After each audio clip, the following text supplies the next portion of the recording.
दिन था 3 मई 2023 का और जगह थी हमारे भारत का मणिपुर राज्य।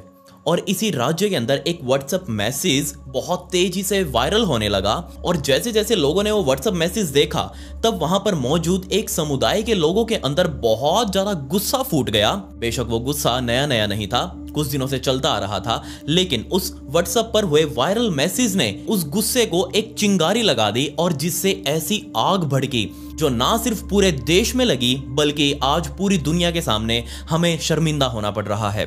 क्यों होना पड़ रहा है, सब कुछ बताऊंगा आपको इसके बारे में। आखिर हमारे मणिपुर राज्य में क्या हो रहा है।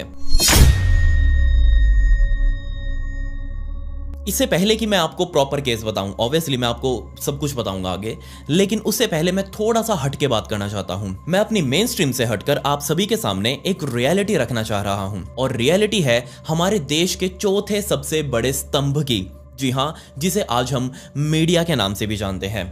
सभी न्यूज चैनल्स, मैं किसी एक को नहीं बोल रहा, लेकिन हां, ये सभी न्यूज चैनल्स कुछ ऐसे बन चुके हैं जिसके ऊपर सिर्फ वही चीज दिखाई जाती है जो प्रॉपरली अननेसेसरी हो, जिसको देखकर ना ही आप यूपीएससी क्रैक कर पाएंगे, जिसको देखकर आपको कोई जानकारी नहीं मिलेगी। सिर्फ हां, आपको हो सकता है मजा जरूर आए, क्योंकि आजकल के लोगों को औरों की जिंदगी में झांकने का बहुत शौक चढ़ चुका है। खैर, मैं यहां पर बात कर रहा हूं न्यूज चैनल्स की। एक न्यूज चैनल का काम क्या होता है, एक्चुअल में ग्राउंड रियलिटी को अपने कैमरों के अंदर कैद करके और उसकी ऑडियो और विजुअल्स आप तक पहुंचाना, ताकि आप उसके बारे में जान सकें कि आखिर देश के अंदर क्या हो रहा है। इसके बदले वो अपने चैनल्स के ऊपर बड़े बड़े प्रोडक्ट्स की एड वगैरह दिखाते हैं और ऑब्वियसली उनसे उनका रेवेन्यू जनरेट होता है। लेकिन क्या सच में जो न्यूज आपको दिखाई जाती है वो सच में काम की भी होती है या नहीं? इस बात को यहीं से आप देख लीजिए कि पिछले तकरीबन 20 या 25 दिनों से हमारे देश के हर एक न्यूज चैनल के ऊपर एक ही खबर चल रही है, देश की भाभी सीमा भाभी। मुझे उससे कोई दिक्कत नहीं है, ऑब्वियसली वो भी देश की सुरक्षा के लिए खतरा ही है, क्या पता वो क्या है, लेकिन वो काम एटीएस करेगी, वो काम हमारी खुफिया एजेंसीज करेंगी, ना कि ये न्यूज चैनल्स वाले। सीमा ने क्या खाया, सीमा कहां पर है, सीमा बीमार है, सीमा कहां पर गई, सीमा से पुलिस ने क्या पूछा, सीमा कहां से आई थी, सीमा की पुरानी जिंदगी क्या थी, सीमा का पुराना पति क्या था, ये सब कुछ जानकारी जुटाना आई थिंक ये न्यूज चैनल्स वालों का काम नहीं है। मैं बहुत ज्यादा इरिटेट हो चुका था इन सब चीजों से। आप खुद इस चीज का अंदाजा लगा लीजिए कि लोगों के अंदर कैसी मेंटालिटी हो चुकी है कि वो ये सब चीजें देखना पसंद भी करते हैं, औरों के घरों के अंदर झांकना पसंद करते हैं और इसी चीज का फायदा उठाते हैं ये न्यूज मीडिया वाले। जी हां, किस हद तक ये न्यूज मीडिया वाले गिर चुके हैं उसका अंदाजा आप बस यहां से लगाइए कि सीमा ने पशुपतिनाथ मंदिर नेपाल में जाकर शादी की थी या नहीं की थी। ऑब्वियसली ये काम ना ही न्यूज मीडिया वालों का है, ना ही आपका है, ना ही मेरा है। ये काम बस खुफिया एजेंसीज का है जो कि देश की सुरक्षा के लिए काम करती हैं। लेकिन इन न्यूज मीडिया वालों को कुछ ज्यादा ही आग रहती है ये जाकर देखने की कि क्या सच में उसने शादी करी थी। और लिटरली मैं किसी का नाम नहीं ले रहा, और न्यूज मीडिया वाले, न्यूज चैनल्स वाले पहुंचे पशुपतिनाथ मंदिर में और वहां जाकर पुजारी जी का इंटरव्यू लेने लगे कि हाँ बताओ भाई, ये लड़की, इस लड़के ने शादी करी थी या नहीं करी थी, यहां पर आपको क्या लेना है, आपका उसे घर चल जाएगा क्या? ऑब्वियसली उनका तो चल रहा है, लेकिन मैं आप सभी से पूछ रहा हूं जो कि उन न्यूज मीडिया को देख रहे हैं, उन्होंने शादी करी थी या नहीं करी थी, इससे आपको क्या मिलेगा? क्या आपको जानकारी मिलेगी इससे? देश में एक लड़की पाकिस्तान से भाग कर आई है, औरत कहूंगा मैं उसे, औरत वो भाग कर आई है बच्चों के समेत। वो सारा कुछ तामझाम देखना सुरक्षा एजेंसीज का काम है। आपका जो काम है वो आप करिए, लेकिन इस चीज के ऊपर कोई बोलता ही नहीं, क्योंकि सभी को मजा आता है ऐसी चटपटी खबरों को देखने में। और इसी चीज का फायदा उठा रहे हैं ये न्यूज मीडिया वाले। कैसे मोदी जी के दौरे के ऊपर सारे के सारे न्यूज मीडिया वालों ने अपने अपने प्राइवेट जेट्स तक बुक करवा डाले कि हाँ उनके पीछे पीछे जाएंगे, वो जहां जहां जाएंगे हम उनके पीछे पीछे भगेंगे। कहां उन्होंने हाथ मिलाया है, किससे हाथ मिलाया है, कहां उन्होंने पानी पिया है, कहां उन्होंने मीटिंग करी है, ऑब्वियसली दिखाओ। लेकिन जो ग्राउंड रियलिटी है आपके देश में क्या चल रहा है, अगर वही नहीं दिखाएंगे तो एक दिन खड़ा फूटेगा। अति का अंत होता है और यही अति का अंत हुआ। सभी के सभी न्यूज मीडिया वालों के ऊपर एक बहुत ही जोरदार थप्पड़ लगाया गया प्रिंट मीडिया द्वारा। जी हां, प्रिंट मीडिया वो होती है जिसे आप लोग पढ़ते हैं, ब्लॉग्स वगैरह, अखबार वगैरह, आर्टिकल्स वगैरह, वो होती है प्रिंट मीडिया। और ऐसे ही द प्रिंट मीडिया ने 19 जुलाई 2023 के दिन रात को तकरीबन 8:45 बजे या फिर 9 बजे के आसपास एक आर्टिकल पोस्ट किया एक्चुअल में मैं आपको कहूं तो ये आर्टिकल 12 जुलाई को ही पोस्ट किया जा चुका था। वो एक अलग मीडिया द्वारा किया गया था, लेकिन जहां से हाइप बननी शुरू हुई वो हाइप बनी 19 जुलाई 2023 के दिन रात को 9 बजे से। और एग्जैक्टली ये 9 बजे वाला टाइम प्राइम टाइम होता है। क्या होता है प्राइम टाइम? जिस टाइम पर आप लोग खाना वाना खाते हैं, ज्यादा से ज्यादा मोबाइल वगैरह यूज करते हैं अपने बेड पे लेटकर। मोस्टली लोगों का फ्री टाइम होता है, वो टीवी वगैरह देखते हैं, और टीवी पर खासकर समझदार लोग न्यूज वगैरह देखना पसंद करते हैं। और उस टाइम पर न्यूज में यह दिखाया जा रहा था कि आखिर पिछले 20 घंटों से सीमा ने क्या खाया है, सीमा है कहां पर, हैदर कहां पर है, सचिन कहां पर है, ये दोनों कहां पर है, इन दोनों ने कुछ कर तो नहीं दिया, क्या इन दोनों का कत्ल हो गया है, क्या सीमा ने सचिन को मार डाला, क्या सचिन ने सीमा को मार डाला। और एग्जैक्टली इसी 9 बजे के टाइम फ्रेम पर एक आर्टिकल पोस्ट हुआ, और उस आर्टिकल के अंदर एक्चुअल में जो ग्राउंड रियलिटी थी, जिसके अंदर आपको एक वीडियो दिखाई गई थी, उस वीडियो के बारे में भी हम प्रॉपर डिस्कस करेंगे कि आखिर ये सब कुछ कैसे वहां फूटा। लेकिन उससे पहले मैं जो भरा हुआ हूं अंदर से वो आपके सामने मैं रखना चाह रहा हूं। तो एक्चुअल में वो आर्टिकल जैसे ही पोस्ट हुआ, उस टाइम पर जो भी ये शोज चल रहे थे, इनको कोई आइडिया नहीं था कि ये इतना बड़ा बन जाएगा। क्यों? इनको तो टीआरपी खानी थी, इनको तो जस्ट पैसा चाहिए था सीमा हैदर की न्यूज से। और जैसे ही आर्टिकल पोस्ट हुआ, उसी टाइम पर इन सभी के अंदर आग लग गई कि ओहो हो, हम तो यहां तक पहुंच नहीं पाए और ये प्रिंट मीडिया वाले पहुंच गए। इनके अंदर हमेशा एक कंपटीशन चलता है, लेकिन जीत हमेशा सच्चाई की होती है। और एक्चुअल में प्रिंट मीडिया आज भी कहीं ना कहीं हमारे लिए कारगर है, लेकिन ये जो विजुअल मीडिया आ चुका है, ये तो बर्बाद हो चुका है, लिटरली पूरी तरीके से बर्बाद है। और अब हम चलते हैं हमारे केस की तरफ। और केस ऐसा कुछ कि लिटरली आपको रोना आ जाएगा। रोना मुझे भी आया जब मैंने पिछले 3 दिनों से इसके बारे में पढ़ा। तो इससे पहले कि मैं आपको केस समझाऊं, उससे पहले आपको ये समझना पड़ेगा मणिपुर राज्य आखिर है कैसा, इसकी डेमोग्राफिक्स क्या है, इसकी ज्योग्राफिक्स क्या है। तो ज्योग्राफी की अगर बात करें तो असल में मणिपुर राज्य है चारों तरफ से, मतलब कि इसके जो बाउंड्रीज हैं और काफी अंदर तक भी, ये पहाड़ों से घिरा हुआ है। और इसके बीच में जो कि प्लेन इलाका है, जो कि हम कह सकते हैं सपाट इलाका है, जहां पर मणिपुर राज्य की राजधानी इंफाल भी मौजूद है, वो सारा राज्य सपाट है। तो अगर आप इसको ध्यान से देखें तो एक कटोरे जैसा कुछ बन जाता है, ऊपर पहाड़ चारों तरफ और बीच में ये सपाट। तो इसी सपाट और इन पहाड़ी इलाकों में वहां के जो लोकल लोग रहते हैं वो मेजरली 3 हिस्सों में बटे हुए हैं, 3 समुदायों में बटे हुए हैं।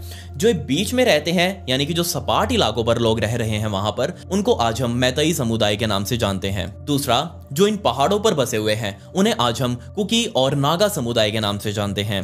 अब आपको समझ आ गया कि जो लोग पहाड़ों पर बसे हुए हैं वो कुकी और नागा हैं इस पूरे मणिपुर राज्य के अंदर, और जो बीच में मौजूद हैं वो सारे मैतेई लोग हैं। तो एक्चुअल में जो दिक्कत शुरू हुई ये काफी टाइम पहले से शुरू हो चुकी थी, और वो दिक्कत ये थी कि जो मैतेई लोग हैं इनको वहां पर आरक्षण नहीं मिला हुआ था अभी तक, तो शायद अभी भी नहीं मिला।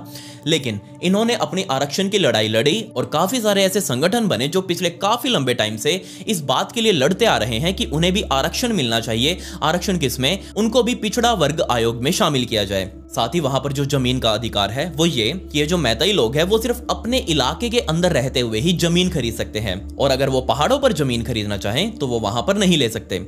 और इसी बात के लिए ये मैतेई लोग आज तक लड़ते आ रहे थे कि हमें भी पहाड़ों के ऊपर जमीन खरीदनी है, हमें भी अपनी समुदाय को आगे फैलाना है। अब दिक्कत यहां पर ये शुरू हुई कि जो कुकी और नागा जो ऊपर इस पहाड़ों पर बसे हुए थे, जिनका राज था इस पहाड़ों के ऊपर, वो लोग इन बातों से भड़क गए कि आखिर ये मैतेई लोग क्यों ऊपर आना चाह रहे हैं। अगर ये ऊपर आ गए तो वो हमें धीरे धीरे कर खा जाएंगे। क्यों खा जाएंगे? क्योंकि यहाँ मणिपुर राज्य के अंदर मैतेई समुदाय की जनसंख्या तकरीबन 55 से 60% की है, और बाकी जितने भी ट्राइब्स बसे हुए हैं वहां पर जो पिछड़ा वर्ग में आते हैं वो सारे थोड़े 10-10, 15% हैं। अब ऑब्वियसली कुकी और नागा के बीच में डर बना हुआ था कि अगर ये ऊपर आए तो हम निपट जाएंगे। और जैसे ही मार्च के एंडिंग में हाई कोर्ट का ये ऑर्डर आया कि हाँ, हम इस बिल को पास करते हैं कि मैतेई समुदाय को भी उस आरक्षित वर्ग में शामिल किया जाए और ये भी पहाड़ों के ऊपर जमीन ले सकते थे।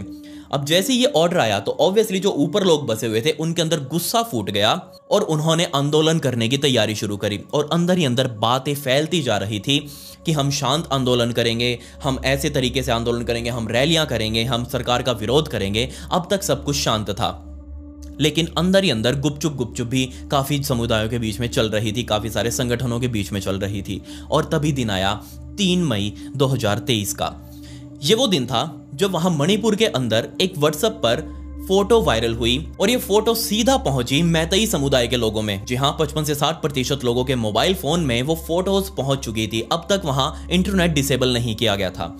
और जैसे ही वो फोटो पहुंची, उस फोटो को देखकर वो पूरा का पूरा समुदाय बहुत ज्यादा गुस्से में आ चुका था। एक्चुअल में जो फोटो थी उसके अंदर एक महिला की, एक लड़की की लाश दिखाई गई थी, जिसको पॉलीथीन के अंदर लपेट कर वहां डंप किया गया था। और इस फोटो के साथ व्हाट्सएप मैसेज में लिखा गया था कि मैतेई समुदाय की एक लड़की को कुकी और नागा समुदाय के लोगों ने मिलकर बहुत गंदी तरीके से मार डाला है, उसकी हत्या कर दी गई है और हत्या करने के बाद उसकी लाश को पॉलीथीन के अंदर लपेटकर ऐसे ही डंप किया गया है। अब जैसे ये मैसेज मैतेई समुदाय के लोगों ने अपने फोन के अंदर देखा तो उनके अंदर ये आग लग गई कि ओहो हो, हमारे समुदाय की लड़की के साथ ऐसा कुछ कर दिया। तो यहीं से शुरू हुई एक बहुत ही गंदी बदले की भावना। मैतेई समुदाय के अलग अलग संगठनों ने बिल्कुल भी सोचा ही नहीं, इस बात को वेरीफाई करना भी जरूरी नहीं समझा कि जो फोटोज और जो मैसेज उनको दिखाया जा रहा है व्हाट्सएप के ऊपर, उसके अंदर कितनी सच्चाई है। और जब मैंने उस व्हाट्सएप मैसेज के बारे में पीछे जाकर देखा तो मुझे पता चला कि वो फोटो मणिपुर की थी ही नहीं जो वहां पर घुमाई जा रही थी। वो फोटो असल में दिल्ली की थी और उस दिल्ली की लड़की की हत्या की गई थी, वो भी ऑनर किलिंग, क्योंकि उसने अपने परिवार की मर्जी के खिलाफ शादी कर ली थी और उसकी हत्या करके उसको थैली में लपेटकर डंप किया गया था। और वही फोटो यहां पर मणिपुर में वायरल हो रही थी, ये बोलकर कि मैतेई समुदाय की लड़की के साथ ऐसा कुछ किया गया था। खैर, अब आपको ये तो समझ आ गया कि ये सब कुछ जो भी हुआ, जो अभी आप देख रहे हैं, ये सारा कुछ एक फेक न्यूज की वजह से स्टार्ट हुआ था। एक फेक न्यूज ने वहां चिंगारी लगाई और यहां आग भड़क गई। आग भड़की कुछ ऐसी कि यहाँ 4 मई 2023 का दिन आ चुका था। मैं अपनी तरफ से यहाँ पूरी कोशिश करूंगा कि यहाँ विक्टिम्स की पहचान को मैं जितना हो सके उतना छुपा सकूं, इसलिए मैं आपको उनके वो गांव का भी नाम नहीं बता पाऊंगा। ऑब्वियसली अगर आपको चाहिए तो आप जाकर देख भी सकते हैं, बहुत सारे लोगों ने तो यहाँ खुलकर सब कुछ बताया हुआ है, लेकिन मैं नहीं बता सकता। तो यहाँ वो जैसे ही मैसेज वायरल हुआ तो 4 मई 2023 का दिन आ चुका था और सुबह सुबह ही मैतेई समुदाय के लोग आपस में इकट्ठा हो चुके थे। अलग अलग संगठनों ने बहुत अर्जेंट में मीटिंग बुलाई और ऐसे ही एक गांव के अंदर भी मीटिंग बुलाई गई थी मैतेई समुदाय के लोगों की। और उस मीटिंग के अंदर डिस्कस किया गया कि ये मैतेई समुदाय की लड़की के साथ जो हुआ है ये बिल्कुल भी बर्दाश्त नहीं हुआ है और इसका बदला हमें तुरंत लेना पड़ेगा। अब जैसे ही वहां के नौजवान युवकों ने, जो कि अपने आप को बहुत ज्यादा समझदार मान रहे थे और जो वो करने वाले थे उसके अंदर वो अपना बहुत ज्यादा बड़प्पन समझ रहे थे, उसके अंदर बढ़ चढ़कर भाग लिया और कहा कि हाँ हाँ बताओ क्या करना है, हम सभी इस चीज के लिए तैयार हैं। और तकरीबन 900 से लेकर 1000 से भी ज्यादा लोग, अब आप सोच कर देखिए कितनी भीड़ हो जाती होगी। 1000 लोगों की भीड़ कोई थोड़ी नहीं होती और किसी भी गांव को तबाह करने के लिए तो बिल्कुल भी नहीं।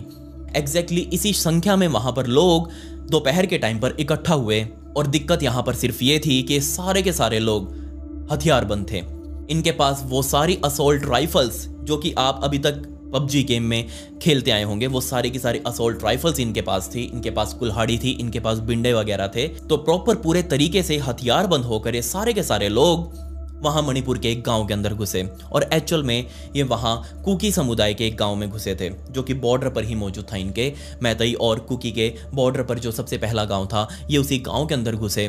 और जैसे ही इतने सारे लोगों को कुकी समुदाय के लोगों ने आता हुआ देखा तो सारे के सारे लोग बहुत ज्यादा डर गए। वो सारे के सारे अपने घरों में घुस गए, अंदर से उन्होंने दरवाजे लॉक कर लिए क्योंकि सब अपने आप को सेफ फील करवाना चाह रहे थे। लेकिन ये जो मैतेई समुदाय के लोग इतनी बड़ी संख्या में अंदर घुसे थे तो ऑब्वियसली इनके लिए कोई दरवाजा तोड़ना कोई बड़ी बात नहीं थी। तो इन्होंने वहां पर दंगे करने शुरू कर दिए। वहां पर सबसे पहले प्रॉपर्टीज को नुकसान पहुंचाया गया। जो कच्चे घर थे उनको सोचकर देखिए आप, कुल्हाड़ियों से ही तोड़ दिया गया। जो घर के अंदर लोग मौजूद थे उनको बाहर निकाल कर फेंक दिया गया। जो बेचारों का सामान था, छोटा मोटा सामान, उसको बाहर डंप किया गया और जो वैल्यूएबल चीज थी वो अपने साथ उन्होंने उठा ली ताकि वो उनके आगे काम आ सके। ये लोग आगे बढ़े और आगे बढ़ते बढ़ते ये लोग एक ऐसे परिवार के घर में पहुंचे जिसके अंदर टोटल 5 लोग मौजूद थे। 56 साल के एक परिवार के मुखिया, उसके अलावा उनकी पत्नी जिसकी उम्र तकरीबन 50 साल के आसपास थी, उनका बेटा, उनकी बेटी और 2 और महिलाएं जो कि इसी परिवार में मौजूद थी उस टाइम पर। मैं इस बात को लेकर यहाँ श्योर नहीं हूं कि वो जो लड़का मौजूद था इस घर के अंदर,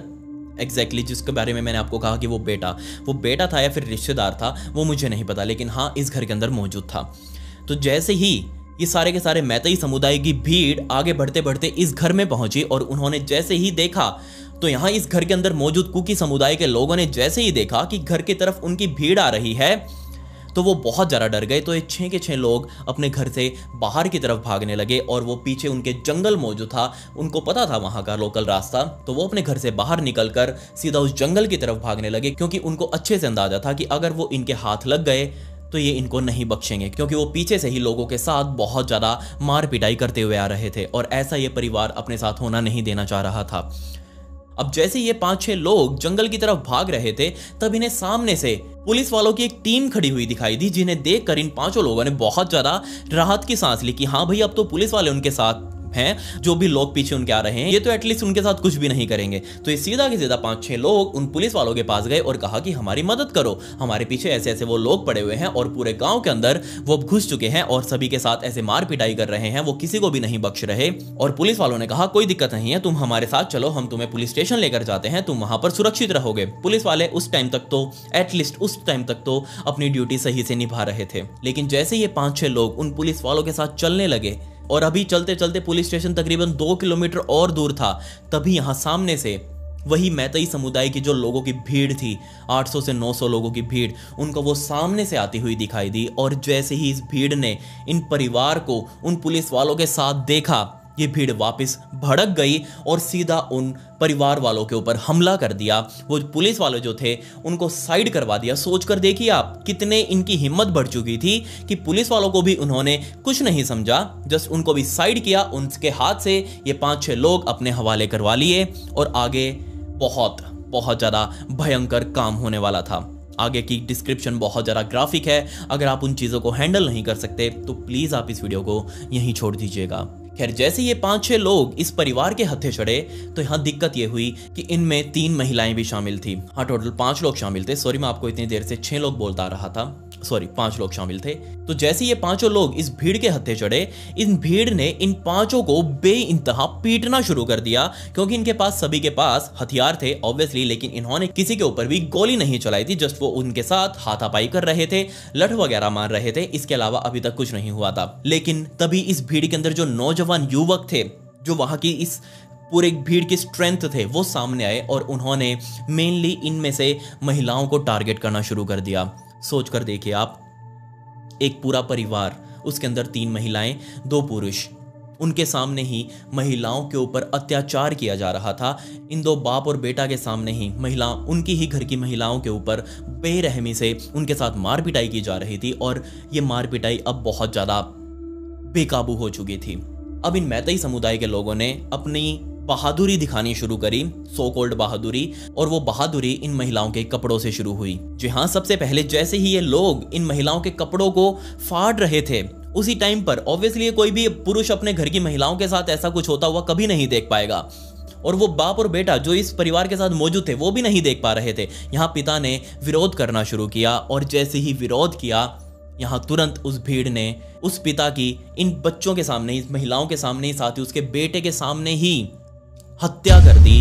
मार मार कर उसे वहीं मार डाला, वहीं उसकी जान ले ली। जैसे ही ये काम हुआ, ये बाकी के जो 4 लोग बचे हुए थे बहुत ज़्यादा डर गए। ऑब्वियसली यहाँ डर बनता भी था, क्योंकि जिस बेरहमी से इस परिवार के मुखिया को मारा गया था, यहाँ वो 4 लोग बहुत ज़्यादा सहम चुके थे। तब यहाँ कुछ लड़कों ने इन महिलाओं के कपड़ों को उखाड़ना शुरू कर दिया, लेकिन इससे पहले कि वो खुद उखाड़ते, यहाँ उन्होंने सामने से इन महिलाओं को ऑफर किया कि या तो तुम अपने आप अपने सारे कपड़े उतार दो, वरना हम उतारेंगे तो हम अपने तरीके से उतारेंगे। अब उनकी जान के ऊपर बनी हुई थी। सोच कर देखिए, 1000 लोगों की भीड़ सामने खड़ी हो और बीच में ये सब कुछ चल रहा हो, तो मरता क्या ना करता। यहाँ उनकी बात माननी पड़ी उन तीनों महिलाओं को। सोच कर देखिए आप, जिनमें से एक की उम्र 20 साल की थी, एक की उम्र 40 की थी और एक अपनी 50s में थी। 50s बुढ़ापा ही आ जाता है, लेकिन उसको भी नहीं बख्शा गया। उसको भी कहा गया कि आप अपने कपड़े उतारिए, और मजबूरी में यहाँ तीनों महिलाओं को कपड़े उतरवा कर उन्हें खड़ा किया गया। और साथ ही यहाँ पर अब देखिए आप, वो जो बेटा था इस घर का, वो भी उनके साथ था, उसको भी मार पिटाई करते हुए साथ में लेकर जा रहे थे। और तब यहाँ इन तीनों महिलाओं की नग्न अवस्था में पूरे गांव के सामने, 1000 लोगों की भीड़ के सामने, मेरे ख्याल से एक महिला के लिए उसकी आबरू से बढ़कर कुछ नहीं हो सकता। मैं ये बात पक्का कह सकता हूँ कि कोई भी व्यक्ति खाए बिना रह लेगा, बोले बिना रह लेगा, पिए बिना रह लेगा, लेकिन इज्जत सबको चाहिए है, इज्जत सबको प्यारी होती है। और ऐसे ही यहाँ इज्जत इस भाई को भी प्यारी थी, अपनी बहन की, अपनी माँ की।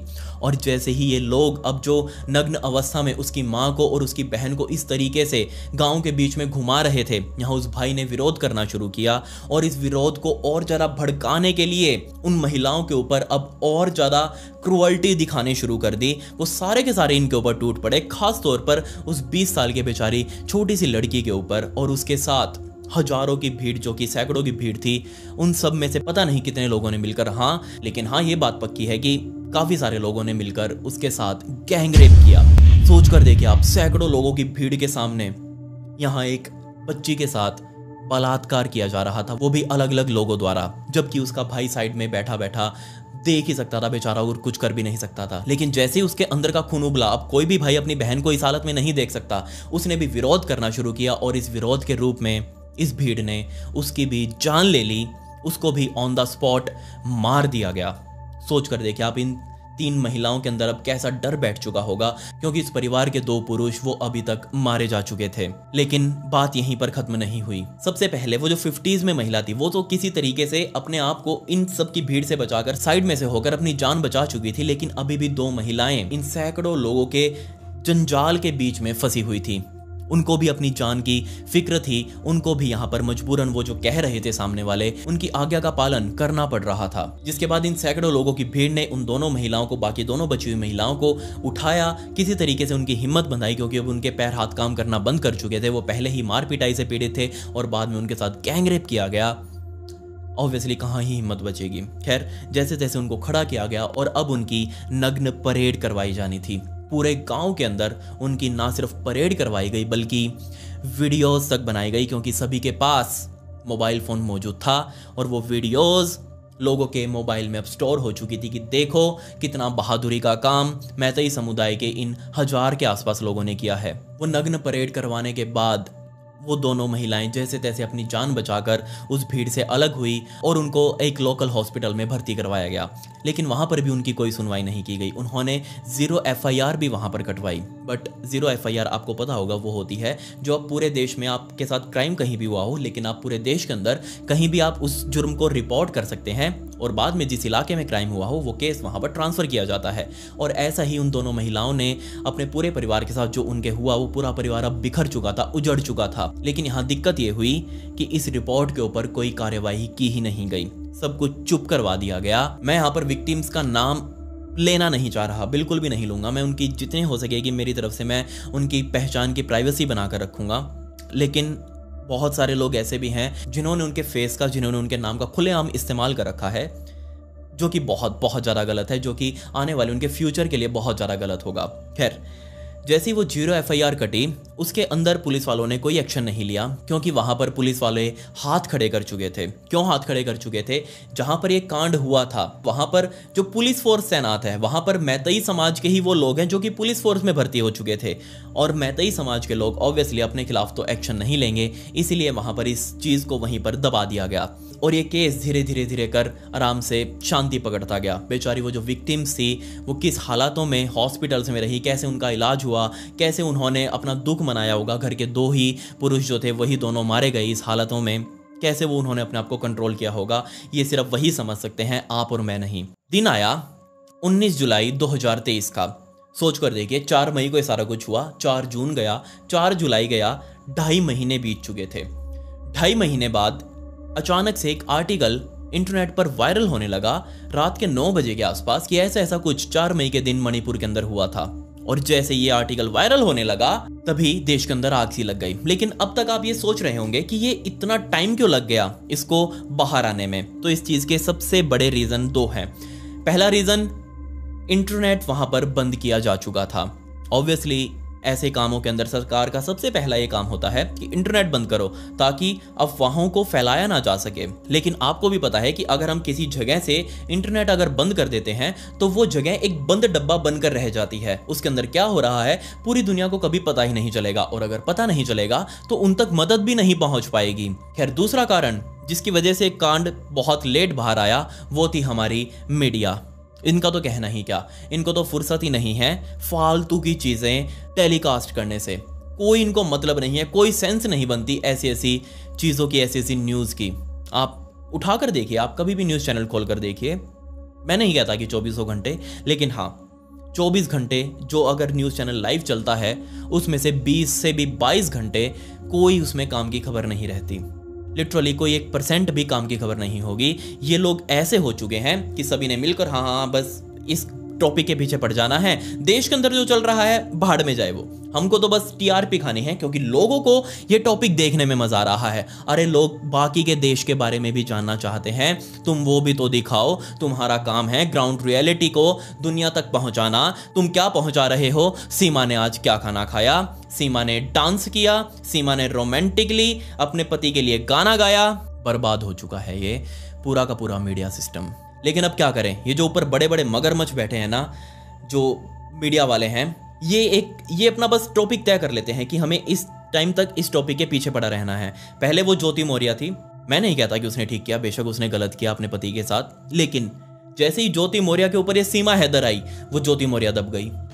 अब दूसरी कोई टॉपिक इनको मिलना चाहिए चटपटा सा, तभी तो इनकी टीआरपी बढ़ेगी। लेकिन नहीं, अभी तो फिलहाल इनको अपनी शर्म बचाने के लिए, जो कि बचे कुचे कपड़े इनके शरीर के ऊपर मौजूद हैं वो भी ना उतार ले जनता, इसको बचाए रखने के लिए इनको ये मणिपुर का टॉपिक छेड़ना पड़ेगा। छेड़ रखा है, अब ये काफी टाइम से इसके पीछे पड़े हुए हैं, पता नहीं कब तक पीछे पड़ेंगे। और मेरे ख्याल से जब तक ये मीडिया स्ट्रीमलाइन में इन चीज़ों को नहीं दिखाएगी, तब तक ना ही सरकार के ऊपर, ना, मैं नहीं कह रहा सिर्फ सेंटर के ऊपर, मैं ये कह रहा हूँ ना ही सेंटर सरकार के ऊपर, ना ही स्टेट सरकार के ऊपर ये दबाव पड़ेगा ही नहीं कि वहाँ जो चल रहा है उसका कोई सॉल्यूशन निकाले। क्योंकि जिन हालातों से ये चीज़ चल रही हैं, मेरे को नहीं लगता कि आने वाले कुछ और टाइम के लिए ये चीज़ रुकने वाली है। बहुत बहुत ज़्यादा बुरे हाल हो चुके हैं वहाँ के। आपस में ही जो आपसी लोग हैं वो आपस में भिड़े हुए हैं। क्या सरकार चाहती है तो इन चीज़ों को रोक नहीं सकती? ऑब्वियसली उनका सिर्फ एक ऑर्डर का खेल है। जहां पर कश्मीर में आतंकवादियों को आर्मी ने रोका हुआ है, अच्छे तरीके से डांट कर रखा हुआ है, वहां तो उन कश्मीर जो लोग लोकल लोग हैं उन्हीं से उनकी दुश्मनी है। वहां पर कुछ पता नहीं होता कि कब कोई लोकल कश्मीरी आकर ही हमारी सेना उसके ऊपर हमला कर दे। कुछ आइडिया नहीं होता कौन आतंकवादी है, कौन सच्चा भारतीय है। ऐसे इलाके में जब सरकार शांति बनाकर रख सकती है, तो मणिपुर भी तो एक हमारा राज्य है। वहां तो सिर्फ हमें अपने लोगों से ही लड़ना है, जो अपने लोग आपस में लड़ रहे हैं उन्हीं को तो शांत करवाना है।